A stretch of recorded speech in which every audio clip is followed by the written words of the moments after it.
Imagine une voix qui commence sans attendre, sans détour, comme si quelqu'un s'asseyait juste en face de toi pour raconter une histoire capable de déplacer ton regard intérieur, une histoire où Abdullah, cette figure entourée de silence et de puissance tranquille, devient le point de départ d'une transformation profonde. Imagine une présence calme, enracinée, qui n'a pas besoin de gestes dramatiques pour transmettre quelque chose d'essentiel, parce que tout dans sa manière d'exister révélait une compréhension que d'autres ne faisaient qu'effleurer. Au fil de ce récit, tu sens que son enseignement n'était pas là pour compliquer ou mystifier, mais pour éclairer ce que la plupart oublient. La réalité extérieure est une conséquence, jamais la cause, et la loi de l'Assomption qu'il transmettait avec une simplicité désarmante est un outil qui agit de l'intérieur vers l'extérieur. Sa vie, pleine d'anecdotes presque légendaires, commence en Éthiopie avant de s'étendre jusqu'à New York, où sa manière de voir traversa frontières culturelles et idées préconçues, offrant une réflexion intemporelle sur la nature de la réalité et sur le pouvoir créatif qui habite chaque être humain. C'est dans les rues pressées de New York que Neville Goddard l'a rencontré, voyant en lui un homme d'apparence ordinaire, mais dont les mots et les exemples rendaient visible ce qui échappe aux yeux, parce qu'il savait expliquer l'invisible avec des images simples, accessibles, presque enfantines, mais d'une clarté renversante. Cette rencontre transforma Neville pour toujours et devint la base de toute son œuvre. Au centre de ses enseignements se trouvait l'Assomption, cette idée que l'on peut manifester ses désirs en assumant intérieurement l'état du vœu déjà accompli, en laissant l'imagination modeler ce qui n'existe pas encore dans le monde matériel. Abdullah répétait que le monde extérieur n'est qu'un reflet, un miroir qui renvoie à l'état intérieur, et il invitait ses étudiants à regarder au-delà des limites apparentes, à comprendre que chaque événement extérieur commence dans une image intérieure déjà formée. Pour lui, la loi de l'Assomption n'était jamais une théorie abstraite, mais une pratique vivante, un exercice quotidien fait de visualisation disciplinée, de calme émotionnel et de répétition d'images cohérentes avec ce que l'on souhaitait vivre. Avec cette méthode directe, presque dépouillée, il conduisait ses élèves à dépasser des obstacles qui semblaient auparavant impossibles, leur montrant que l'imagination n'est pas un divertissement mental, mais une force créatrice illimitée. Il disait souvent que l'esprit humain possède un potentiel immense, bien plus large que ce que la plupart acceptent, parce que beaucoup observent trop le monde extérieur et pas assez leur espace intérieur. Selon lui, la réalité extérieure n'est jamais la cause, elle est toujours l'écho. C'est pourquoi il enseignait à ses étudiants à pratiquer la stabilité intérieure, à visualiser avec constance, à vivre en eux-mêmes le résultat désiré, même si rien, dehors, ne semble avoir changé. Ses élèves constataient, peu à peu, que des transformations apparaissaient, parfois discrètes, parfois rapides et surprenantes, mais toujours en accord avec l'image intérieure qu'ils avaient nourrie. Tout semblait confirmer ses paroles. Rien ne prend forme dehors sans avoir été vécu d'abord dans la conscience. L'influence d'Abdullah sur Neville fut si profonde que l'un ne peut être compris sans l'autre. Neville reconnaissait ouvertement que sa méthode, sa clarté et son courage venaient de ce mentor silencieux et puissant. Les principes d'Abdullah se sont étendus bien au-delà de New York, touchant des personnes de cultures différentes, de pratiques différentes, des méditants, des chercheurs de sens, des individus en quête de direction intérieure. Sa sagesse a traversé les époques et les continents parce qu'elle s'adressait à ce qu'il y a de plus fondamental en chacun, la capacité de créer la vie à partir de l'état intérieur. Abdullah ne voulait pas de simples auditeurs, il voulait des pratiquants. Il disait que comprendre ne suffit jamais, que la transformation se produit dans la répétition quotidienne du nouvel état, dans cette décision silencieuse de rester fidèle à ce qui a été assumé comme vrai. Pour lui, la réalité ne réagit pas à l'effort ni à la volonté brute, mais uniquement à la stabilité intérieure. Sa leçon principale était simple, rester calme, cohérent, fidèle à l'image du résultat, sans pression, sans lutte, sans agitation. Cette sagesse a continué de vivre en ceux qui ont été touchés par sa présence, rappelant à chacun que le véritable pouvoir se trouve toujours à l'intérieur. Même avec des débuts modestes, l'héritage d'Abdullah s'est étendu au monde entier, inspirant des générations de chercheurs et rappelant à chacun que l'imagination disciplinée est le point d'origine de toute manifestation. Au cœur de son message se trouve la responsabilité personnelle et la liberté intérieure. La conscience crée, l'imagination structure, l'état intérieur magnétise. Quand quelqu'un accepte cette vérité, quelque chose se déverrouille, quelque chose se redresse, et une nouvelle identité commence à prendre forme, une identité qui ne dépend plus des circonstances extérieures. En avançant vers la fin de cette exploration, on ressent que sa sagesse ne se clôt jamais réellement, parce qu'elle ne vit pas dans la théorie mais dans l'application quotidienne. L'intégrer, c'est honorer sa mémoire, poursuivre son héritage et offrir à d'autres ce que beaucoup ont reçu grâce à lui: clarté, direction, calme et force intérieure. Et lorsqu'une personne sent que ce type de contenu lui apporte vraiment quelque chose, qu'il l'aide à retrouver stabilité, paix et lucidité, soutenir cet espace devient un geste naturel. Un super chat, même modeste, devient une manière simple d'exprimer que ces mots ont accompagné ton chemin. Chaque contribution, même minuscule, permet de continuer à créer des messages profonds, construits avec soin, destinés à ceux qui ont besoin de lumière ou de réconfort. Ceux qui sentent que ce travail leur fait du bien ont toujours la possibilité de le soutenir, et ce geste a un impact réel. Plus on avance dans cette profondeur, plus les enseignements d'Abdullah deviennent directs, presque tranchants, comme s'ils traversaient les couches de la vie quotidienne pour atteindre ce qui, en chacun, décide vraiment. Il disait que rien n'est ordinaire quand on comprend que chaque scène est née d'un état intérieur précis. La réalité ne bouge pas au hasard, ne répond pas au temps, ne cède pas face aux difficultés.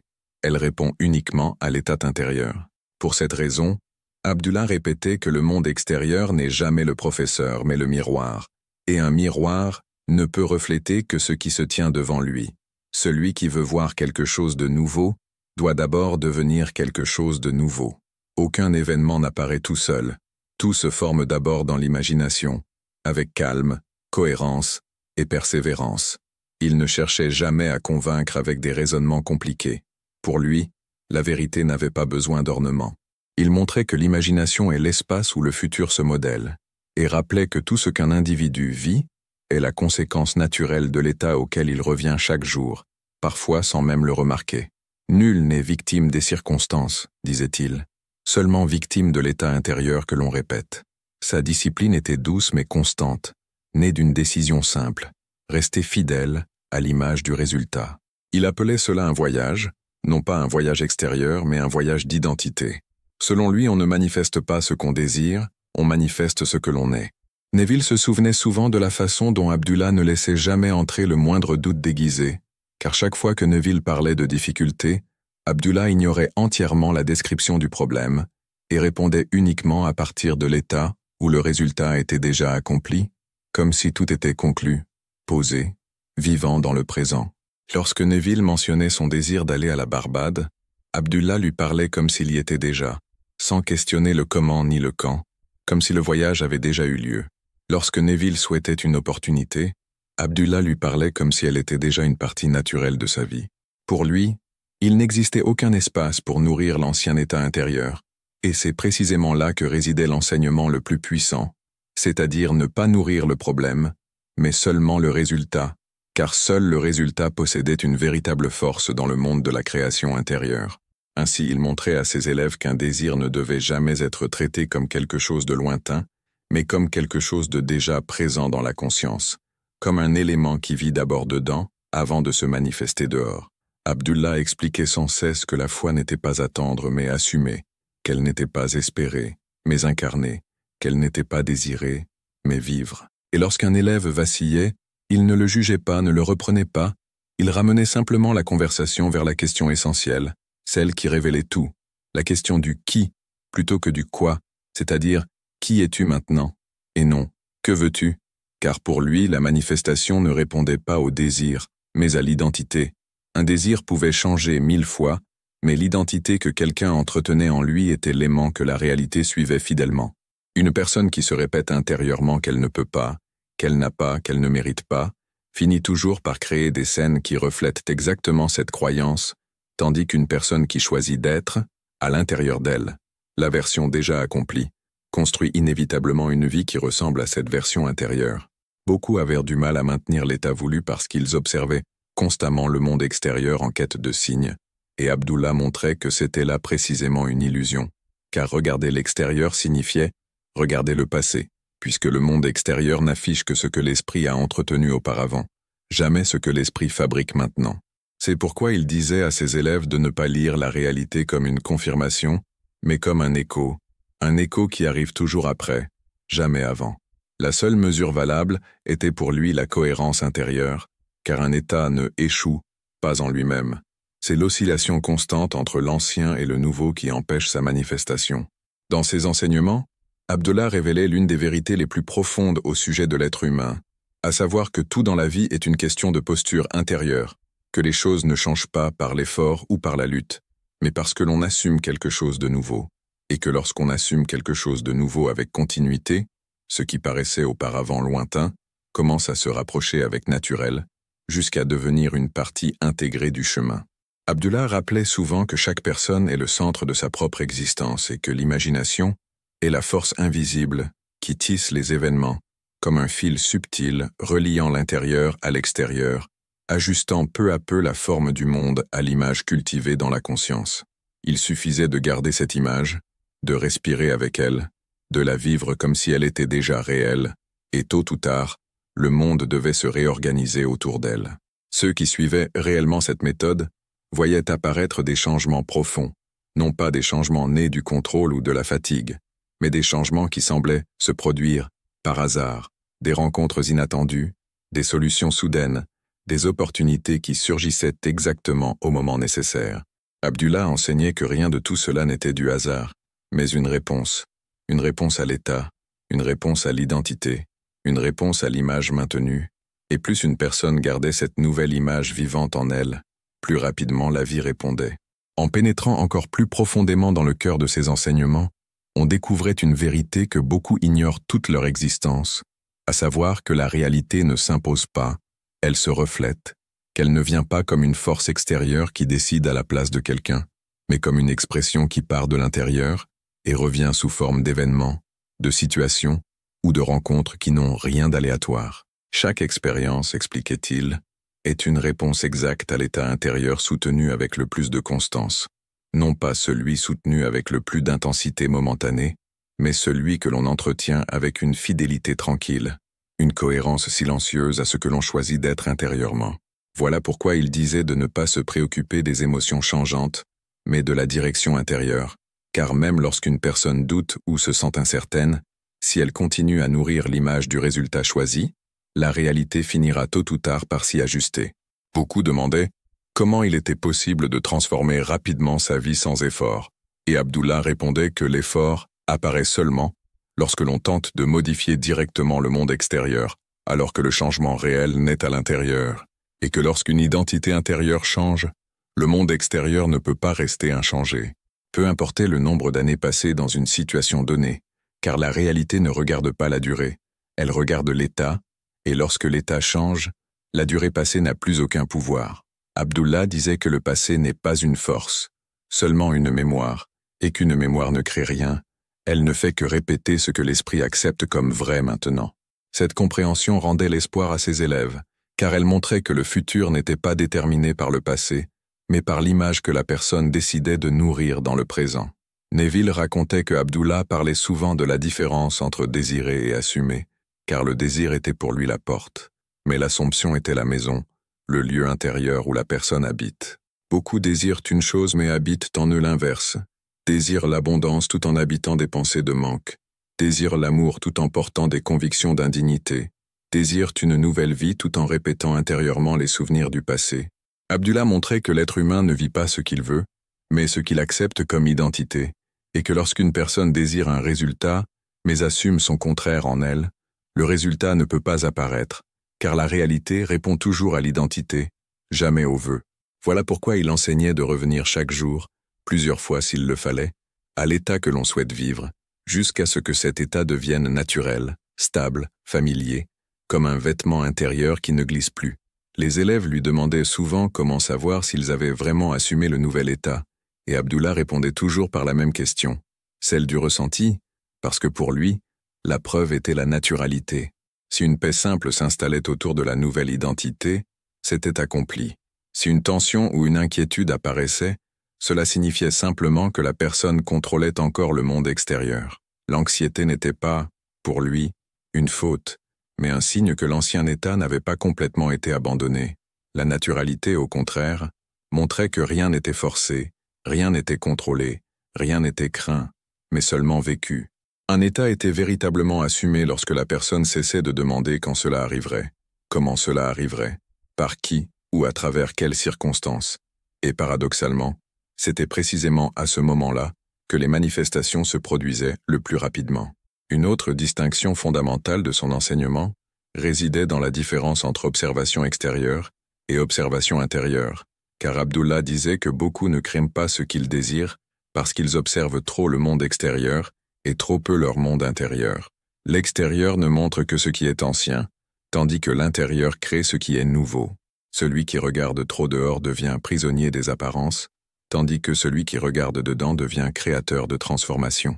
C'est pourquoi il invitait ses élèves à passer quelques instants quotidiennement dans le silence, non pas comme une méditation rigide, mais comme un retour simple à l'image intérieure, car quelques minutes de concentration pure suffisaient à réorienter des événements qui semblaient auparavant immuables. Neville racontait que Abdullah enseignait aussi l'importance d'ignorer totalement les circonstances contraires. Lorsque quelqu'un disait que la réalité montrait l'inverse du désiré, Abdullah répondait que la réalité ne montrait que l'ancien, jamais le nouveau. Ce que beaucoup prenaient pour un obstacle n'était selon lui qu'un signe que l'ancienne image perdait sa force. Le monde physique réagissait plus lentement que l'imagination, mais il finissait toujours par suivre. Lorsque la nouvelle image devenait plus forte que l'ancienne, le monde devait se réorganiser. Pour Abdullah, l'identité était la clé, car une personne qui assume intérieurement qu'elle peut, qu'elle mérite et qu'elle a de la valeur, construit une vie complète, tandis que quelqu'un qui assume l'inverse, même inconsciemment, vit une existence façonnée par cette croyance. Il disait qu'il n'existe aucune neutralité, que l'esprit crée toujours, volontairement ou automatiquement, et que celui qui ne crée pas consciemment crée malgré lui. C'est pourquoi la loi de l'Assomption était pour lui la forme la plus pure de liberté. Beaucoup d'élèves rapportaient des transformations profondes, des guérisons, des retrouvailles, des solutions inespérées, des avancées financières, des occasions soudaines, et Abdullah ne les voyait jamais comme des miracles, mais comme des conséquences naturelles de causes intérieures. La loi de l'Assomption, dans sa vision, n'était pas un outil à utiliser une seule fois, mais une manière de vivre, marcher comme si, respirer comme si, vivre comme si, et tout ce qui n'était pas cohérent avec cet état devait être ignoré, jamais combattu, car combattre renforce ce qui n'est pas voulu, alors qu'ignorer dissout ce qui n'a plus de place. Le véritable pouvoir intérieur ne venait pas de la réaction, mais de la création, et créer signifiait maintenir l'image intérieure jusqu'à ce qu'elle devienne la seule possible. Nous avançons encore plus loin dans la vision d'Abdullah, comme si nous traversions un long couloir silencieux qui conduit à une pièce intérieure où tout ce qui paraissait difficile devient soudain limpide, et tout ce qui semblait éloigné se rapproche sans effort, et c'est précisément dans cet espace intérieur qu'Abdullah montrait à ses élèves que la réalité ne se déplace pas grâce à la logique, mais grâce à la cohérence intérieure, car toute personne qui tente de contrôler le monde extérieur reste piégée dans un cercle sans fin, tandis que celle qui apprend à diriger son propre état intérieur découvre que la vie commence à se réorganiser d'elle-même, sans qu'il soit nécessaire de forcer quoi que ce soit, un point de son enseignement qui transformait profondément quiconque l'écoutait, parce que la vie ne change pas par la lutte, la vie change lorsqu'une personne adopte en elle un nouveau point de vue, et dès que ce point de vue devient stable, la réalité extérieure n'a plus d'autre choix que de le refléter, comme un écho qui ne peut faire autrement que suivre la voix qu'il a générée.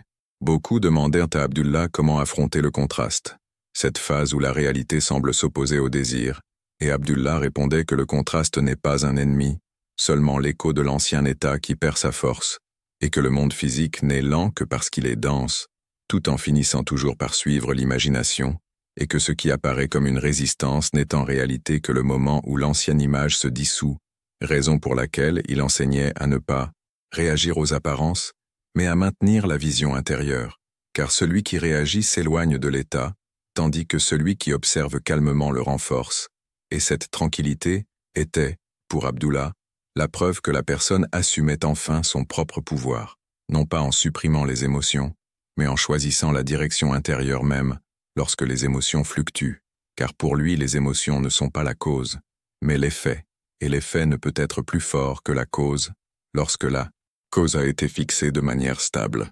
Neville racontait souvent qu'Abdullah ne laissait jamais ses élèves retourner à leurs anciens raisonnements, Et dès que quelqu'un tentait d'expliquer pourquoi une situation était complexe, Abdullah l'interrompait avec douceur mais fermeté, ramenant immédiatement la conversation vers l'état désiré, non parce qu'il ignorait les difficultés de la vie, mais parce qu'il savait que parler du problème revient à nourrir le problème, et c'est pourquoi son attention restait toujours tournée vers le résultat, comme si ce résultat était déjà accompli, et cette attitude simple mais radicale obligeait ses élèves à comprendre que la réalité extérieure n'était pas l'autorité, seulement une manifestation temporaire, tandis que la véritable autorité était l'état intérieur.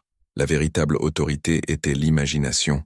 La véritable autorité était ce qu'une personne décidait d'être en elle-même.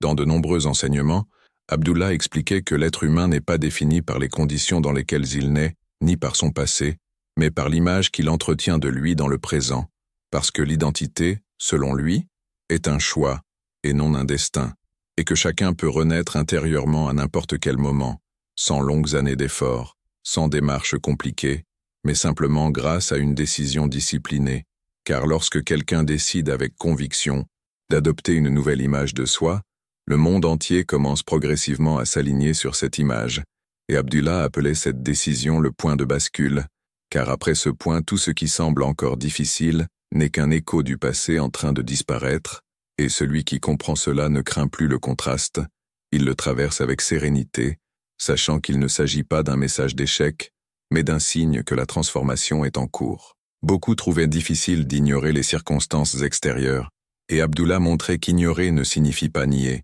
mais accorder plus de valeur à son autorité intérieure qu'à ce que montre l'apparence, et que la réalité n'a pas besoin d'être combattue, car tout ce que l'on combat se renforce, alors que ce que l'on cesse d'alimenter s'affaiblit, et il enseignait à maintenir l'attention sur l'image intérieure, comme on garde le regard sur un phare au milieu de la mer, sans exiger que la mer se calme avant de continuer le voyage, et pour lui la discipline n'était pas une dureté, mais une fidélité envers la nouvelle identité, un acte de respect envers soi-même, jamais une imposition.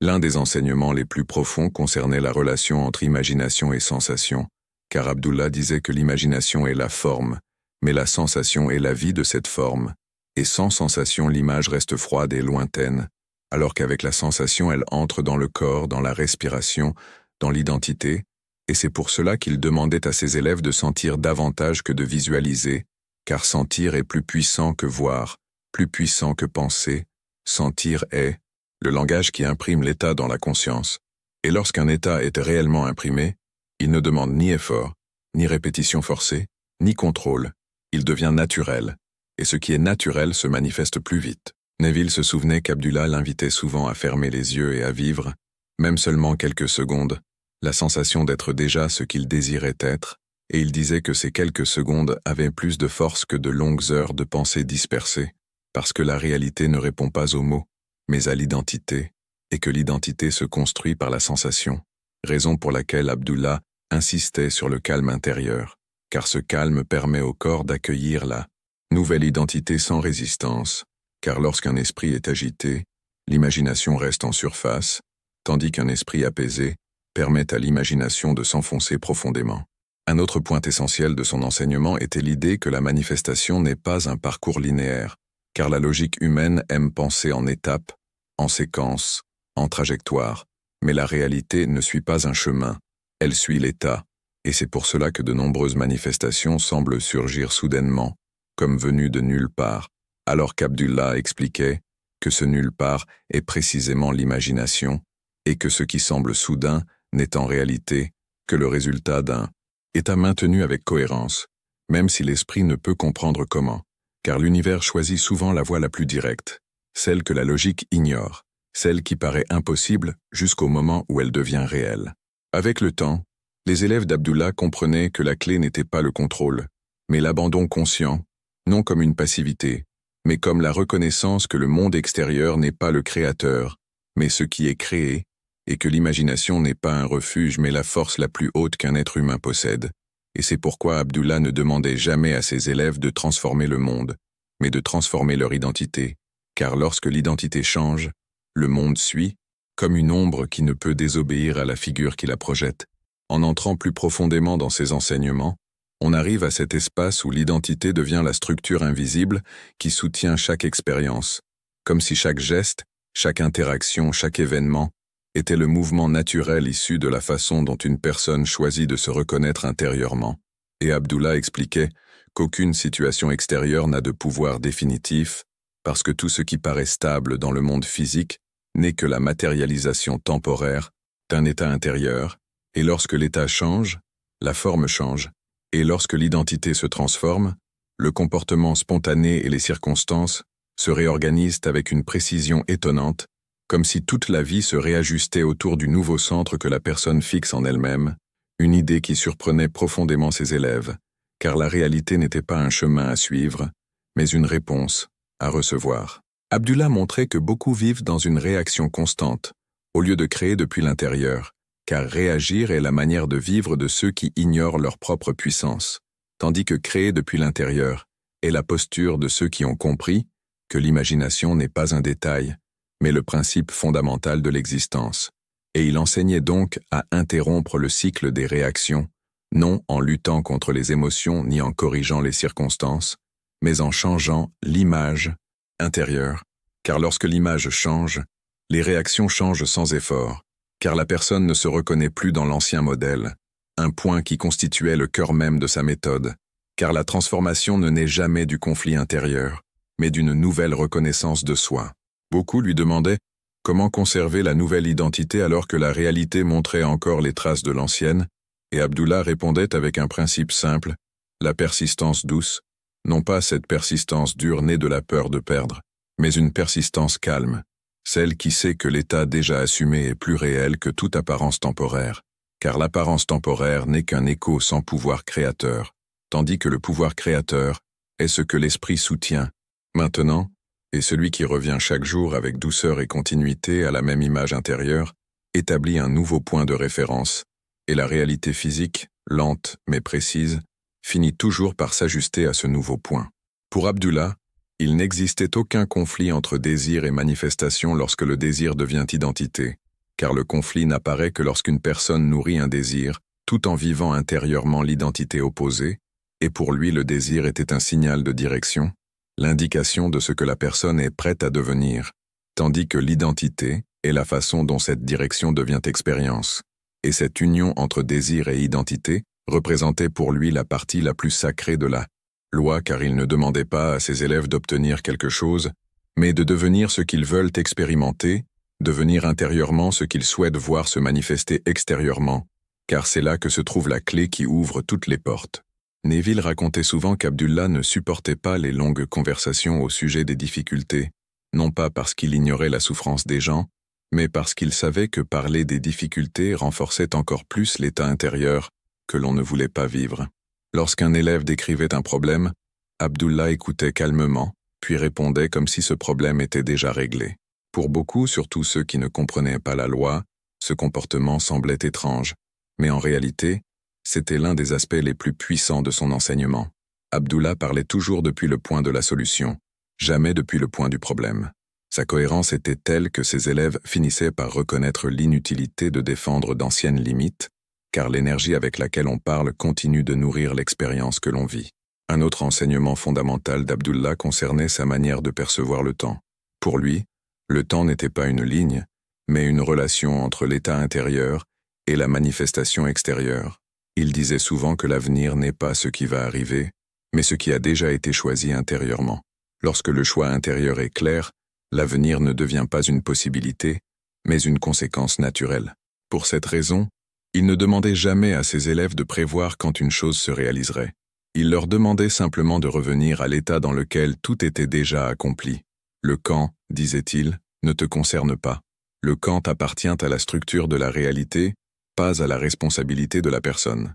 La seule tâche de l'être humain est l'état. L'état est tout. Neville se souvenait d'un exemple marquant. Un jour, il exprima son inquiétude à Abdullah concernant le temps qu'il faudrait pour qu'une certaine situation se résolve. Abdullah le regarda calmement et lui dit que ce n'était pas à l'être humain de mesurer le temps, mais à l'être humain de choisir l'état. Cette phrase, simple en apparence, était en réalité l'une des plus profondes.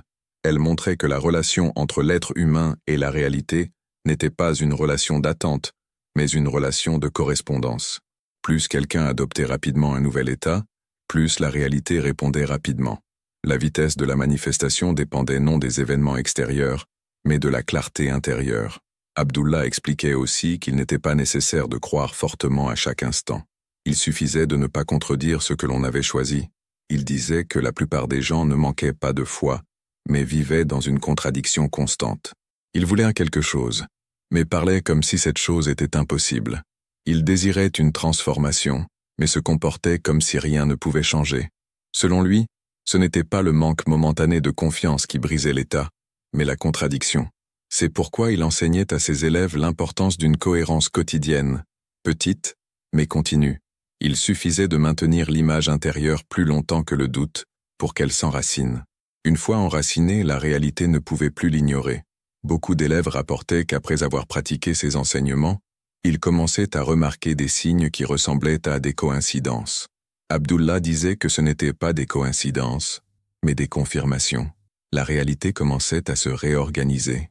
Ces signes ne devaient pas être poursuivis ou interprétés avec obsession, mais simplement reconnus comme des reflets de la transformation intérieure. Lorsque les signes apparaissaient, cela signifiait que l'état devenait dominant et que la manifestation complète n'était qu'une question de temps naturel. Il n'était pas nécessaire d'accélérer. Il suffisait de continuer. L'un des aspects les plus beaux de son enseignement était sa simplicité. Abdullah ne demandait aucun rituel, aucune technique compliquée, aucun comportement strict. Il demandait seulement que l'on assume intérieurement ce que l'on désirait et que l'on reste naturellement dans cet état. La loi n'était pas difficile, disait-il. Elle était simple. Ce qui était difficile, c'était de convaincre l'esprit rationnel que la simplicité suffisait. Une fois cette vérité acceptée, la vie devenait plus fluide, plus légère, plus intuitive. Les élèves commençaient à remarquer que les solutions n'apparaissaient pas grâce à l'effort, mais grâce à l'alignement intérieur. En explorant encore plus profondément sa perspective, on découvrait un principe qui transformait radicalement la manière dont une personne se rapportait à sa propre vie. Rien n'était extérieur. Tout ce qui semblait extérieur n'était qu'une extension de l'état intérieur. La séparation entre moi et le monde était, selon Abdullah, une illusion née d'une observation superficielle. En regardant plus en profondeur, on voyait clairement que le monde ne faisait que répondre à la structure mentale que l'on avait acceptée comme vraie. Ainsi, tout changement réel devait commencer à l'intérieur, non comme une imagination abstraite, mais comme une nouvelle posture vibrante, une nouvelle façon de se reconnaître, une continuité de sensations intérieures qui s'enracinaient dans la conscience et devenait la base à partir de laquelle la réalité extérieure prenait forme. Beaucoup lui demandaient comment transformer des situations qui semblaient impossibles. Abdullah répondait que l'impossible n'existait pas dans l'imagination et que ce qui n'existe pas dans l'imagination ne peut devenir une limite réelle. La seule impossibilité qu'une personne rencontre est celle qu'elle continue de nourrir en elle, car chaque limite est une identité, non un fait. Et lorsque l'identité change, même ce qui semblait sans issue commence à s'ouvrir, à se réorganiser, à se transformer. C'est pour cela que ces enseignements étaient considérés comme libérateurs. Ils n'ajoutaient aucun poids, n'imposaient aucun sacrifice, n'exigeaient aucune condition. Ils offraient l'inverse, la liberté, la clarté, l'accès direct à une puissance intérieure indépendante de tout ce qui est extérieur. Neville racontait qu'Abdullah enseignait souvent à travers des épisodes simples du quotidien. Il montrait comment une simple décision d'identité pouvait changer instantanément la posture du corps, le ton de la voix, la manière de marcher, et même la façon dont les autres répondaient. L'identité créait l'atmosphère, et l'atmosphère créait l'expérience. Quelqu'un qui assumait intérieurement être sûr, calme et complet, transmettait une stabilité que les autres ressentaient instinctivement. Quelqu'un qui entretenait intérieurement le manque ou la peur transmettait la même vibration, et le monde répondait en conséquence. Pour Abdullah, l'identité n'était pas seulement mentale, elle était énergétique. L'énergie intérieure guidait chaque interaction, chaque porte qui s'ouvrait ou se fermait, chaque opportunité qui apparaissait ou disparaissait. Dans de nombreuses conversations, Abdullah expliquait aussi qu'on ne pouvait pas tromper la loi de l'Assomption. Il ne suffisait pas de dire que l'on était dans un certain état, il fallait le sentir, le vivre, le respirer. Les paroles ne servaient pas si le corps et l'esprit soutenaient encore une autre version de soi. La manifestation ne répondait pas aux mots, mais à la vibration. Et la vibration naissait du ressenti intérieur, non de phrases répétées mécaniquement. C'est pour cela qu'il invitait ses élèves à plonger sincèrement dans l'imagination, sans pression, seulement avec l'envie d'expérimenter intérieurement ce que l'on voulait voir se manifester extérieurement. Certains lui demandaient comment distinguer l'imagination de la réalité. Abdullah répondait que ce que l'esprit imagine avec conviction est aussi réel que ce que les yeux voient. La seule différence est la densité. Le monde physique est dense et met du temps à prendre forme. Le monde imaginaire est subtil et réagit immédiatement. Mais les deux sont réels. Les deux font partie du même processus. Pour Abdullah, il n'existait aucune séparation entre intérieur et extérieur. Il n'existait qu'un flux continu où l'imagination donnait la forme et où le monde physique enregistrait cette forme. Une personne qui comprenait cela n'essayait plus de forcer quoi que ce soit, car elle voyait que tout se faisait naturellement lorsque la cause intérieure était claire. Neville se souvenait aussi de la cohérence exceptionnelle d'Abdullah.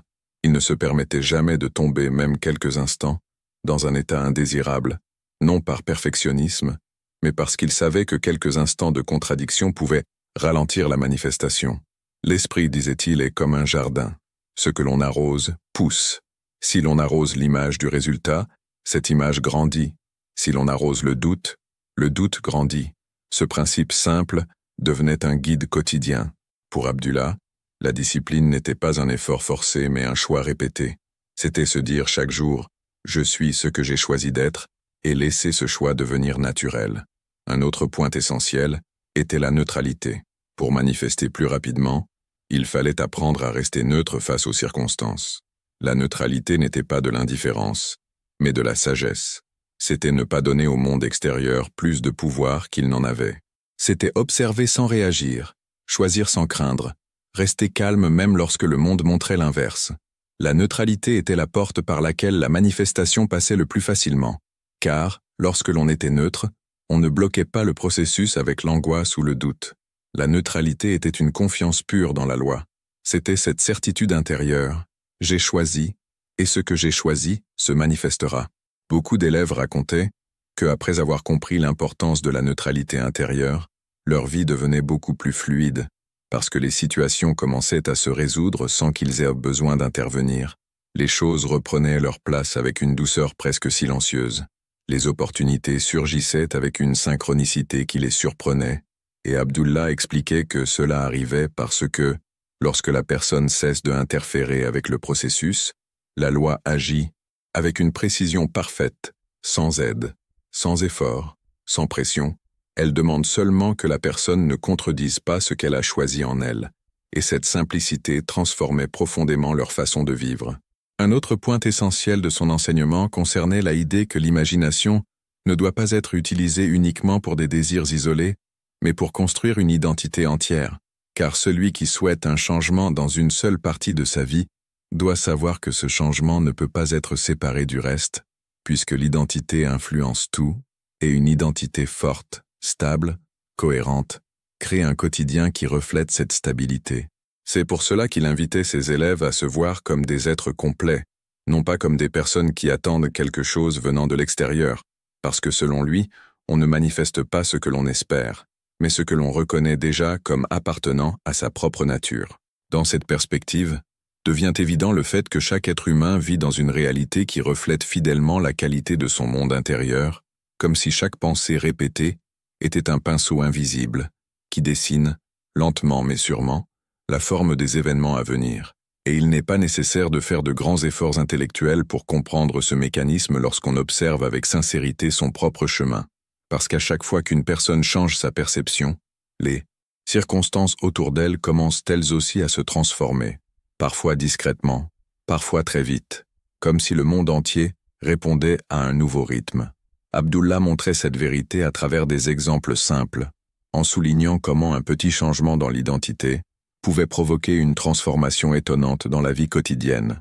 Pour lui, la clé ne résidait jamais dans le contrôle du comportement des autres, ou dans la volonté de forcer une situation, mais dans la reconnaissance que la vibration intérieure précède tout résultat, et tandis que beaucoup utilisent l'imagination comme un simple jeu, ceux qui comprennent que chaque image répétée naturellement est enregistrée par la réalité ouvrent les portes d'un tout autre mode d'existence. Il enseignait que l'imagination est la fonction la plus sacrée de l'esprit.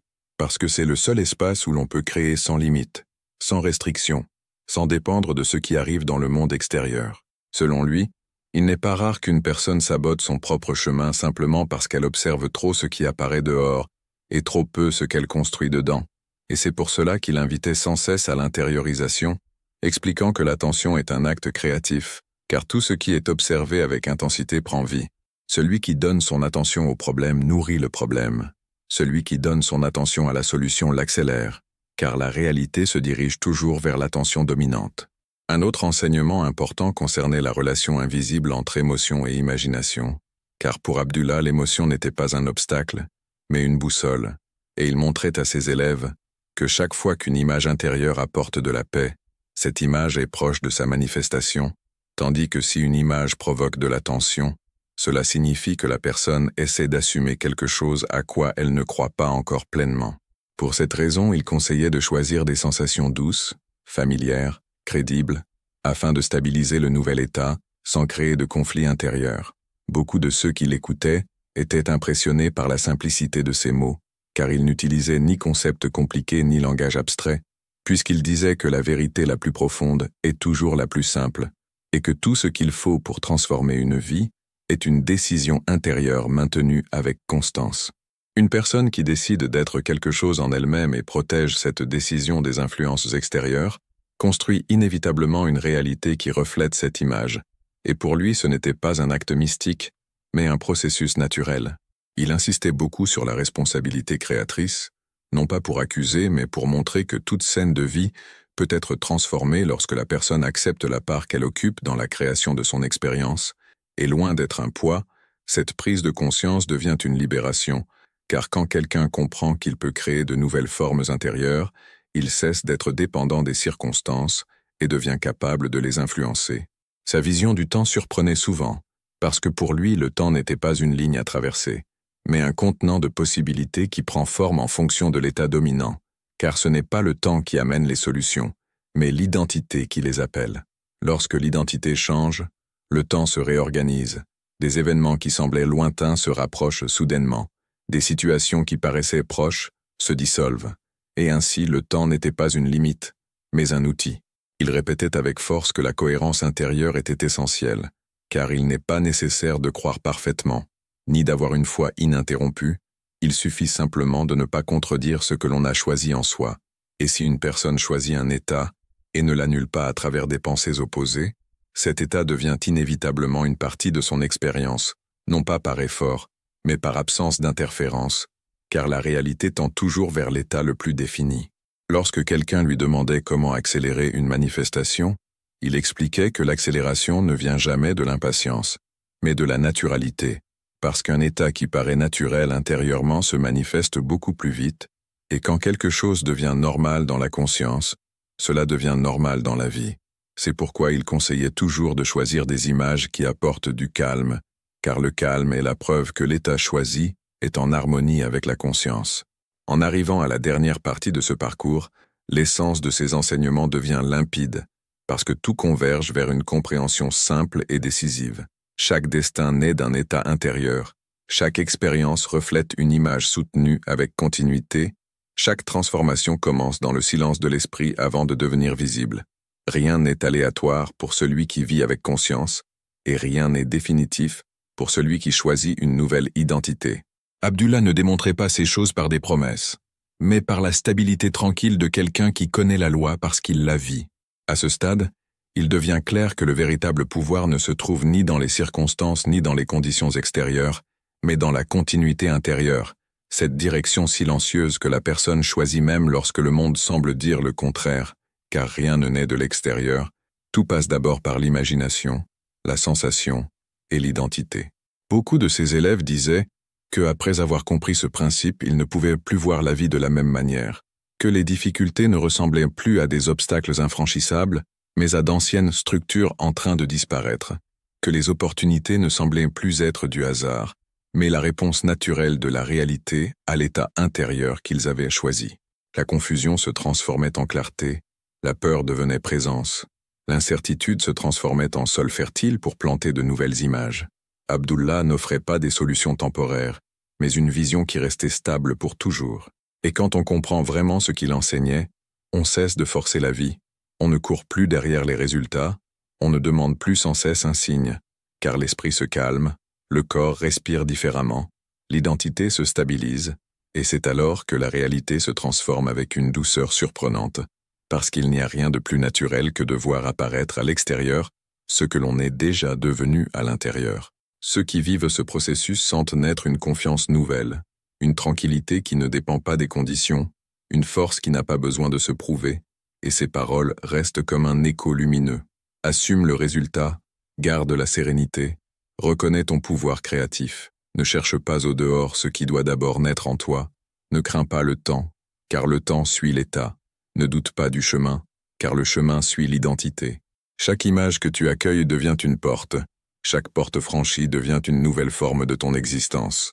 Et à mesure que cet enseignement s'enracine en toi, tu comprends que tu n'avances plus poussé par ton passé, mais guidé par ce que tu choisis maintenant, parce que le passé ne te limite pas et que l'avenir ne te menace pas, il ne reste que le présent, lieu où l'imagination prend vie et où la réalité commence à la suivre.